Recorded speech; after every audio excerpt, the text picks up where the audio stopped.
Welcome friends, সবাই ভালো আছেন তো? আপনাদের জন্য নিয়ে এসেছি চিজ বল রেসিপি। এটা বানিয়েছি তেল ছাড়া।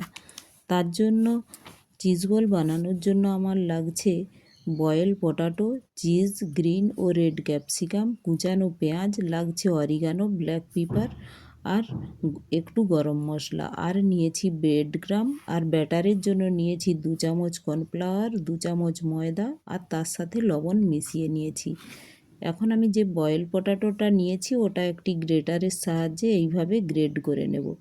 গ্রেড করে নিলে বয়েল পটাটো অনেকটাই স্মুথ হয়ে যায়। তো আমার পুরো পটাটোটাই আমার গ্রেড করা হয়ে গিয়েছে। এখন আমি ওটা একটা বাউলে নিয়ে নিলাম। এখন আমি গ্রেড করে নেব চিজটা। চিজটাও দেখুন এইভাবেই গ্রেটারের সাহায্যে গ্রেড করে নিচ্ছি। আর পটাটো আর চিজ একসাথে আমি মিশিয়ে নেব, হাতের সাহায্যেই আমি মিশিয়ে নিচ্ছি। আর যেহেতু চিজ আছে তো মিক্স করতে করতে হাতের মধ্যে চিটেও যাচ্ছে।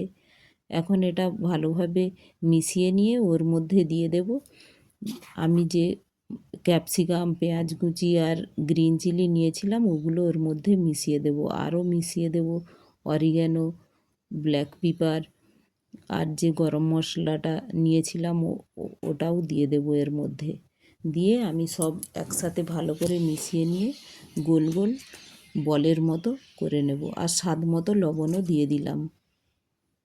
দেখুন এইভাবে মেখে নেব সব স্মুথ করে। তারপর এগুলো গোল গোল করে বানিয়ে একবার ব্রেড গ্রামের উপর কোটিং করে নেব। কোনো এক বিকেলের আড্ডায় চায়ের সাথে তেল ছাড়া চিজ বল যদি থাকে তাহলে তো আড্ডা আরও জমে যায়। আর এটা এত ভালো লাগে খেতে, কি বলবো। দেখুন এইভাবে হাতের সাহায্যে আমি গোল গোল করে বানিয়ে নিয়েছি। আর আপনারা একটু জল হাত করে বানিয়ে নেবেন, হাতে লেগে যাবে নয়তো।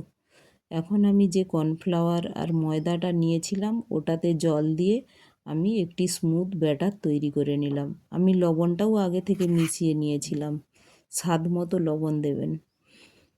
তো এইভাবে স্মুথ বাটারের মধ্যে আমি এইগুলো আবার কোটিং করে নেব। প্রথমে একবার কোটিং করে নিচ্ছি ব্রেড গ্রামের উপর, তারপর দ্বিতীয়বার আবার আমি এগুলো ওই কর্নফ্লাওয়ারের যে ব্যাটার ওর মধ্যে দিয়ে আবার একবার ব্রেড গ্রামের উপর কোটিং করে নেব।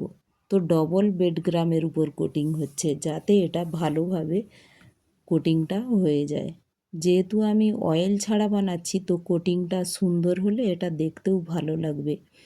আর এটা তেল ছাড়া যেহেতু, দেখুন এটা এত এতটা আমি বানালাম, কোনো তেল ইউজ করছি না, এক ফোঁটাও তেল লাগছে না আমার, তাহলে কতটা হেলদি বুঝতেই পেরেছেন।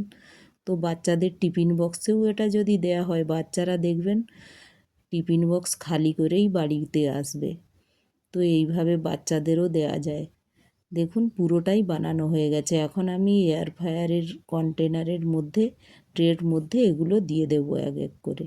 এইভাবে পুরোটাই আমি সাজিয়ে দিলাম। এখন এয়ার ফ্রায়ারের মধ্যে এটা আমি দিয়ে দিলাম।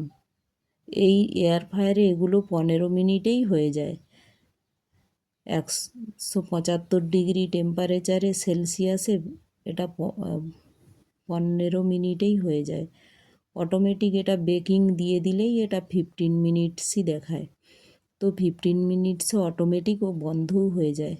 দেখুন আমি কিছুক্ষণ পরে এসেছি, কত সুন্দর ফেটে ফেটে গিয়েছে এটা।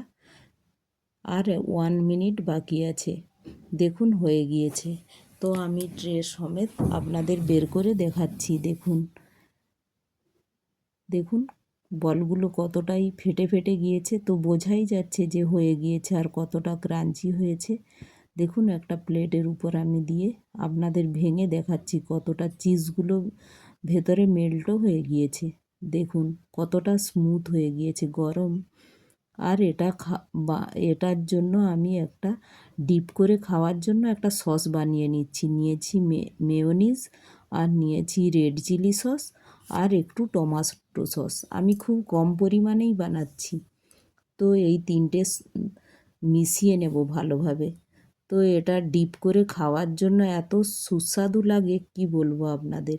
একবার এইভাবে বানিয়ে দেখবেন আর খেয়ে দেখবেন, আর আমার রেসিপিগুলো যদি ভালো লাগে একটা লাইক, শেয়ার ও সাবস্ক্রাইবও করে